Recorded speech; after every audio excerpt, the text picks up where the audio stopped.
তোমাকে ডাকি যদি একবার আল্লাহ। ভাইয়া, একটা সমস্যা হচ্ছে, কিছুদিন পড়াশোনা করতে পারছি না, সবকিছু কেমন যেন অন্ধকার মনে হচ্ছে। শোনো, তাহলে সব সময় আল্লাহর উপর ভরসা রাখো। কোনো বিপদে পড়লে আমাদের প্রথম কাজ হলো ধৈর্য ধরা এবং দোয়া করা এবং চেষ্টা করা।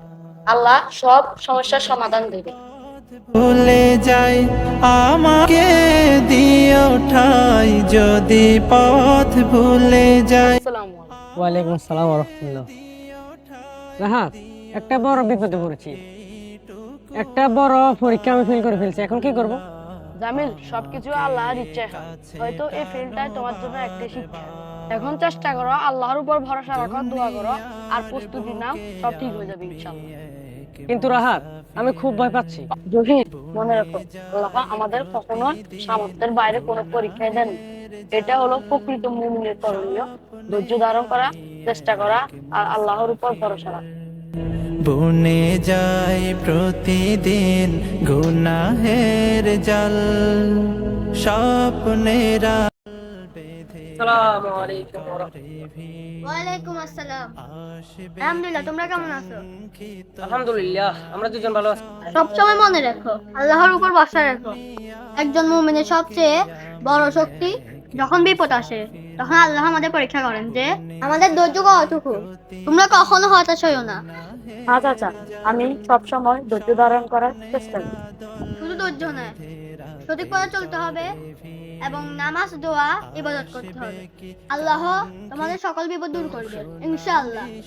কাল হয়ে গেলে পেরে। ভাই, তুমি সব সময় এত শান্ত থাকো, যে কোনো বিপদে তুমি কিভাবে এত ধৈর্য ধরে থাকো? হ্যাঁ, এটা আল্লাহর উপর ভরসার ফলে।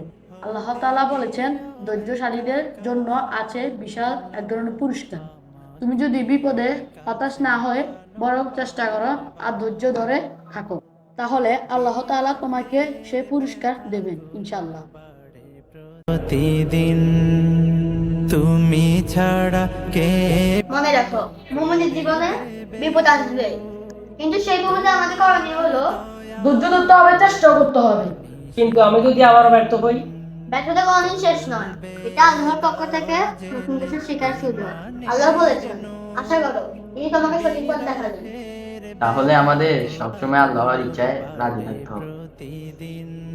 হ্যাঁ, আল্লাহর ইচ্ছা মুমিনের শ্রেষ্ঠ পথ নির্দেশক। আসসালামু আলাইকুম ওয়া রাহমাতুল্লাহি ওয়া বারাকাতুহু। মুমিনের জীবনে বিপদ আসবেই, কিন্তু সেই বিপদে হতাশ হওয়া নয়, বরং ধৈর্য ধারণ করা, ইবাদত করা এবং আল্লাহর উপর ভরসা রাখা আমাদের করণীয়। তাই সঠিক পথে থাকুন। আল্লাহ আমাদের সবাইকে সকল বিপদ থেকে রক্ষা করবেন ইনশাআল্লাহ।